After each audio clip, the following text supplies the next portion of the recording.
एक बहुत बड़ा और सुंदर राज्य था। इस राज्य की प्रजा बहुत सुखमय और समृद्ध थी। इस बड़े से राज्य का नाम चंबलगढ़ था और यहाँ के महाराजा का नाम महाराजा प्रताप सिंह जी था। यह राज्य के पास में एक बहुत बड़ा और भयानक पहाड़ था। लोग उसे काले पहाड़ के नाम से जानते थे। कहा जाता था कि उस पहाड़ बहुत सारा खजाना है।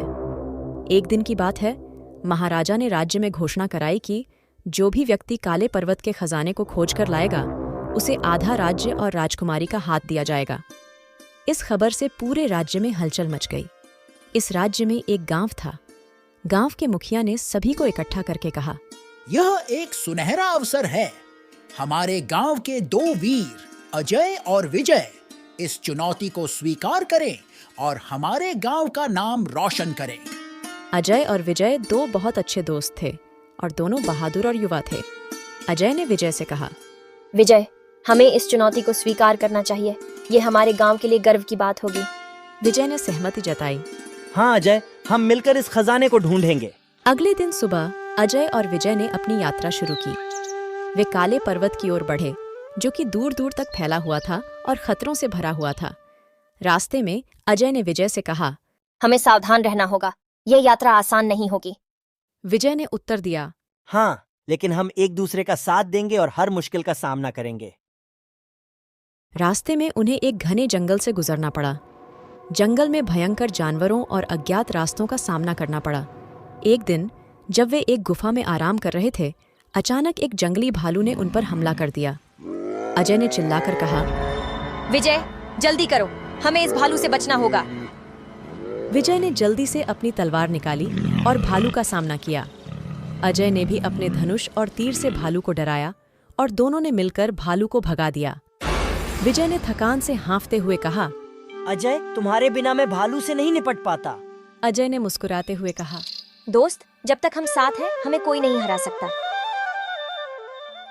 जंगल पार करने के बाद उन्हें ऊंचे और खतरनाक पहाड़ चढ़ने पड़े।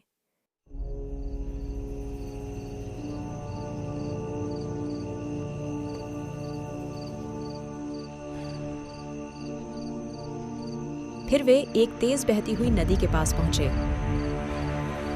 नदी गहरी और खतरनाक थी। वहां कोई पुल नहीं था और उन्हें नदी पार करने का कोई तरीका नहीं दिख रहा था। अजय ने सुझाव दिया, विजय, हमें एक मजबूत बेड़ा बनाना चाहिए ताकि हम नदी पार कर सकें। विजय ने सहमति जताई। फिर दोनों ने मिलकर एक मजबूत बेड़ा बनाया और सावधानीपूर्वक उसे चलाते हुए नदी पार की।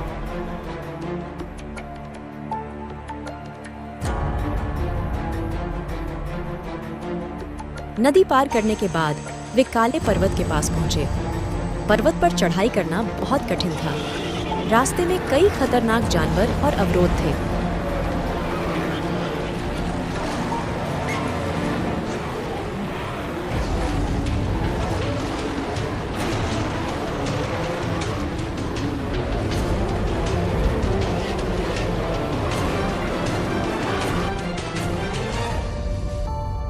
एक गुफा के अंदर उन्हें एक रहस्यमयी दरवाजा मिला, जिस पर एक पहेली लिखी थी।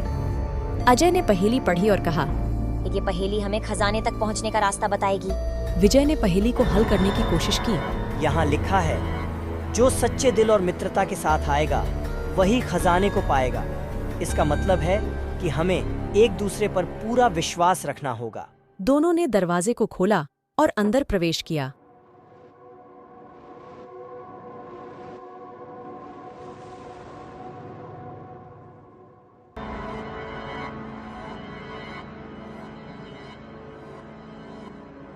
अंदर उन्हें एक विशाल खजाना मिला, जो सोने, हीरे और अन्य कीमती चीजों से भरा हुआ था।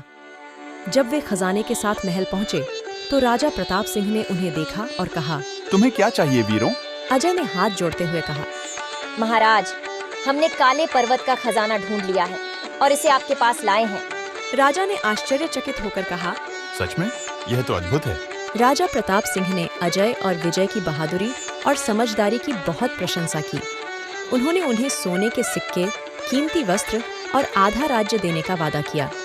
इसके अलावा उन्होंने घोषणा की कि अजय और विजय राज्य के सबसे बहादुर और समझदार युवक हैं और उनकी मित्रता और साहस की कहानी पूरे राज्य में प्रेरणा का स्रोत बनेगी। राजा ने कहा, तुम दोनों ने महान कार्य किया है। मैं तुम्हें आधा राज्य और राजकुमारी का हाथ देता हूँ।